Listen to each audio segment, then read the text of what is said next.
ایک دن میرے شوہر کے پاس ایک فون آیا۔ جب انہوں نے فون اٹھایا تو میں نے معاذ کی ٹیچر کی آواز سنی جو انہیں بتا رہی تھی ہماری نرسری میں معاذ کے لیے ایک تقریب ہے، کیا آپ اس کے ساتھ آئیں گے؟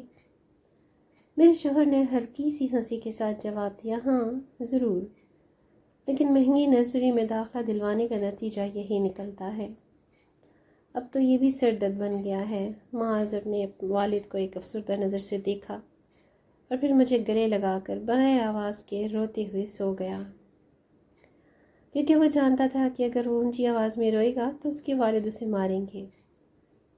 اگلے دن میں نے اسے خوش کرنے کے لیے تقریب میں لے جانے کا فیصلہ کیا۔ جب وہاں پہنچے تو سب ٹیچرز معاذ کی تعریف کر رہے تھے،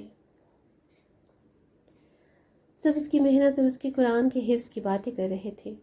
جب ہم تقریب سے واپس آئے، میرے شوہر نے مجھ پر کھانے کے معاملے میں غصہ کیا۔ معاذ نے اسے رکتے ہوئے کہا، چھوڑو ماما کو، ماما میرے ساتھ تقریبیں آئی تھیں۔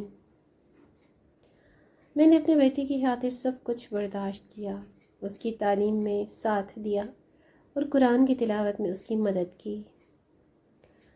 میرا بیٹا جب 7ویں جماعت میں تھا اس نے پورا قرآن حفظ کر لیا تھا۔ اس کے والد نے صرف اتنا کہا، اچھا اب دیکھیں تم میٹرک میں کیا کرتے ہو۔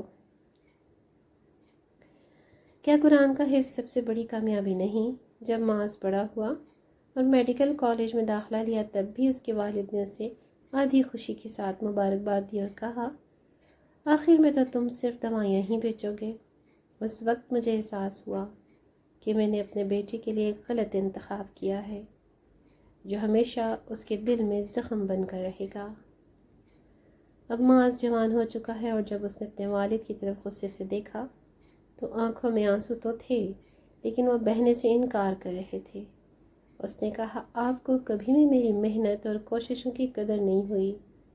ماما کا قصور ہے کہ انہوں نے آپ سے شادی کی۔ جب میرے شوہر زندگی کی آخری سانسیں لے رہے تھے، معاذ نے انہیں غسل دیا، لیکن میں نے اس کی آنکھوں میں کوئی آنسو نہیں دیکھا۔ جب میں نے اس سے پوچھا، بیٹا تم اپنے والد کے لیے غمگین نہیں ہو؟ تو اس نے جواب دیا، انہوں نے مجھے کبھی وہ محبت نہیں دی جس کے لیے میں ان کے لیے روؤں۔ میری آنکھوں کے آنسو ان کی سختی کی وجہ سے خشک ہو چکے ہیں۔